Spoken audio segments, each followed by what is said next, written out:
ሄሎ ፋሚሊ ዛሬ ደግሞ እቺን ምትሃተኛ የሆነች ፍሬዝ ያት ዶንት ዩ ከፊት ለፊታችሁ ያለን ሰው እንደዚህ አታደርግም እንዴ ስትሉ የምትጠቀምበት ፍሬዝ ነው። ለምሳሌ እዚህ ጋር ያው አታፈቅረኝም እንዴ፣ አታቀኝም እንዴ፣ አልወደድከው፣ ቡና ጠጣም እንዴ እያላችሁ መግለጽ ስትፈልጉ ምን ትላላችሁ? የመጀመሪያው አታፈቅረኝም እንዴ ዶንት ዩ ብላችሁ ነው የምትጀምሩ።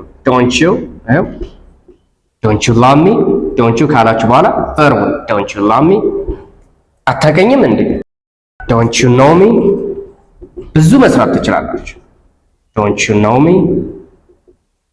አልወደድከውም የሆነ ነገር ለምሳሌ ቡናውን or whatever don't you like it, don't you like it። ቡና ጠጣም እንዴ don't you drink ትላላችሁ። don't you drink coffee፣ don't you drink coffee። እናንተ የራሳችሁን እዚህ ጋር ኤግዛምፕል ትሰራላችሁ። ዶንት ዩ ብላችሁ መጠየቅ የምትፈልጉትን ነገር ታስቀምጣላችሁ። አሁን በአካል መጣችሁ መማር ለምትፈልጉ መገናኛ መተባበር ህንፃ 5ኛ ፎቅ ቁጥር 513 እንገኛለን። ቴንክ ዩ